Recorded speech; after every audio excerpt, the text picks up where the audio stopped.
ถ่ายสบายดีทุกคนตอนนี้ก็เวลาประมาณตี 3กว่าเลยทุกคนนะกำลังเลิกงานนี่จะไปเบิ่งห้องบออยู่ทุกคน ห้องแซ่โชด อยู่คนเดียวทุกคน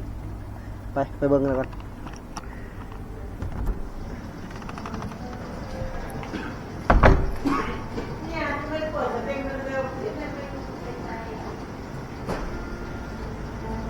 นี่นาร้านทุกคนนี่ห้องคนอยู่โยเขาได้ป่ะนี่ทุกคนอยู่คนเดียวเลยเนี่ยห้องบางใหญ่อยู่คนเดียวเลยโมนี่ มีผู้อยู่นำบ่เบิ่งเนี่ยผู้ที่นอนนะใหญ่จริงนี่ทุกคนเอ้ย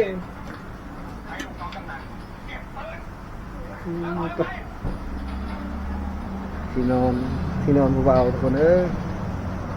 โซฟาบุกสูงๆเลย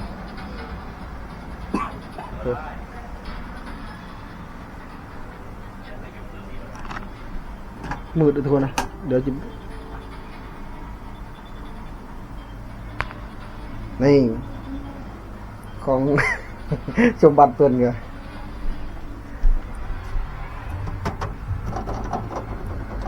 ใช่ได้อยู่ปะนี่กระเป๋าลายทุกคนนะแต่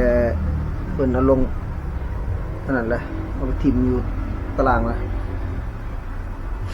กระเป๋าเยอะแยะมากมายนี่โอ้เบิ่งนั่งทุกคนเลยเพิ่นอาบน้ำแล้วแหละทักทายสบายดีแน่หัวหน้าเจอ FC คิดฮอดก็มีได้ติดนั่งคือเด็กน้อยทุกคนเลยบางเล่นนะ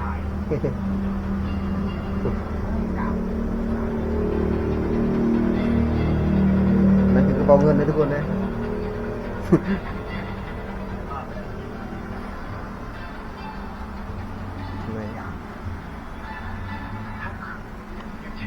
นี่ใส่โสดเป็นห้องใส่โสดนี่มอลอกมาล้ำทุกคน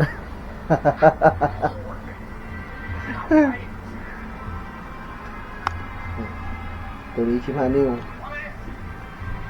นี่ดาว65ทุกคนเดี๋ยวจีรีวิวเครื่องเคียงคนก่อน นี่เลยทุกคนนะปักเป็นเสียบกันเลย นี่เครื่องเสียงคนกันเลยนี่ทุกคนนี่แหละจะออกงาน ออกงานปีหน้านี่แหละ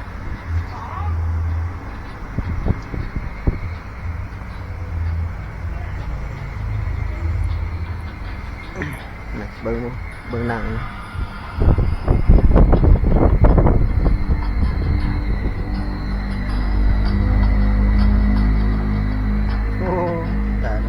นี่ทุกคนเขาบอกเรียนบาทเลยทุกคน นี่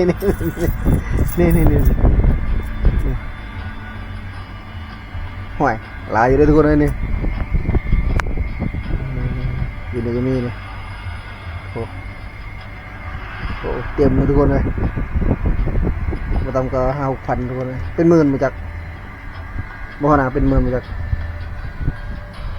ใช้ว่าเช้าสิยืมลงมาเห็ดบัตรป่ะไปเห็ดบัตรลงมาเห็ดงานนำกันบ่อยู่ เชื่อหน้าเลยไหม อะไร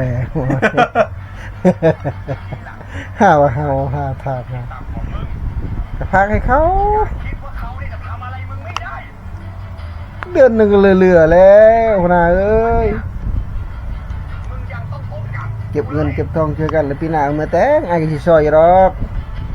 ใหญ่จาก10 ลังเลยไอ้ซอยสมัยซอยได้ฮะแล้วหลายคนไอ้กับบ่มีคือกัน ปีหน้าเจ้าเมียทุกคนเลยมาเก็บเงินนี่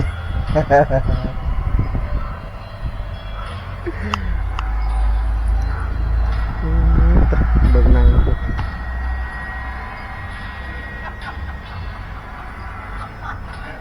เอาทุกคนเลยสำนี้เลย เอาพอหอมปากหอมคอโอ้ยยังมากมายทุกคนเลยหลังจากเลิกงานแล้วก็ได้นอนบัดนี้